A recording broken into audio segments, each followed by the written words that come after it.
the Group 1 from Tab 48. I am Mitch Angelo Lizarra Bentin, Teacher Lilian Cordova, Rachel May Kagati, Colonel Kate L. Ayuban, May Erica Hadula Bueno. Jemar Ovalem. Okay, team, let's dive into this triangle. So, as you can see there, we're working with a right triangle. The two legs are square root of 6 and square root of 7.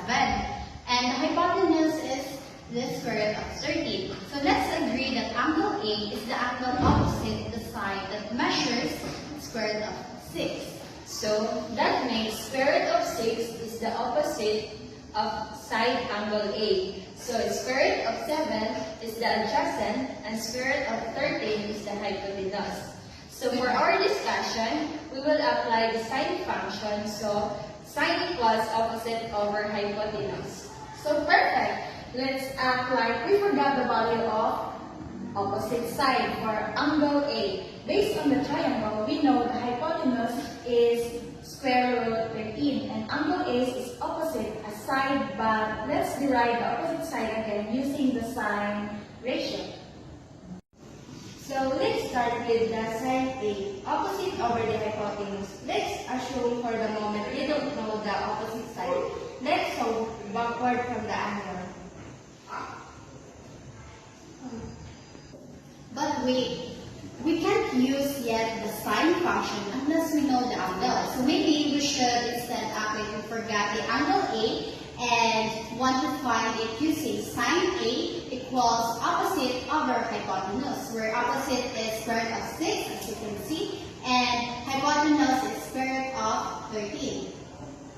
Yes, let's do that. So sine A is equals to square root of 6 over square root of 13. We keep it in exact no approximations. Then to find angle A, we will apply the inverse sign. So A is equal to inverse sign multiplied to square root of 6 over square root of 13. Great! And this is where algebraic reasoning and radical simplification come in. So, can we verify that root 6 over root 13 is valid as a sine ratio? Yes, since all side lengths are positive and the triangle is right angle, the sine ratio must be between 0 and 1. Let's calculate the approximate value. So, square root of 6 over square root of 13 approximately equal to 2.449 over 3.606, approximately 0.679. This is within the domain of the inverse function. So using a calculator, inverse sign multiplied to 0.697 is approximately equal to 42.8 degrees. But again, we won't use approximations in the final expression. So we keep it as A equal to inverse of sine multiplied to square root of 6 over square root of 13. Let's now act like we forgot the hypotenuse. And we only have angle A and the opposite side root 6. In that case, using the formula again, sine A equals opposite over hypotenuse. Sine A equals square root of 6 over x. And we know angle A is sine A equals square root of 6 over square root of 13. So equating square root of 6 over x equals square root of 6 over 13 equals square root of 13. So we write the hypotenuse. That's good reasoning. Let's now say we forgot the opposite side, but we remember angle A and the hypotenuse. Again, with sine A equals opposite over hypotenuse, and sine A equals square root of 6 over 13. Opposite equals sine A hypotenuse, so opposite equals square root of 6 over 13. Multiplied by square root of 13 equals square root of 6. This is powerful.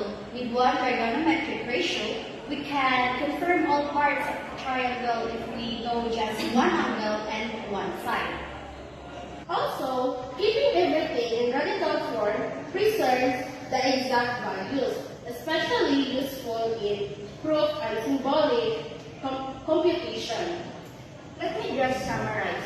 Sine A is equal to square root of 6 over square root of 13. Therefore, A equals to sine inverse function square root of 6 over square root of 13.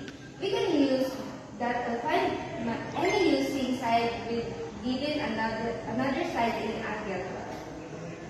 And all of that is also part of parabola. Imagine the power you integrate cosine and tangent. but for now, let's just celebrate our ability to lose a side or angle and retrieve it again using exact reasoning and sign. I agree, no approximation needed. That's what makes this so mathematical and elegant. It's like math is a detective story. So let's label all our triangle and fill back the diagram before the end. So the side opposite A is equals to square root of 6. The side adjacent to A is equals to square root of 7. And hypotenuse is square root of 13. So A is equals sine, inverse sine, multiplied by square root of 6 over square root of 13. We solved the triangle, we verified identities, and we understood the sine function all in one go. Great work, team! Agreed.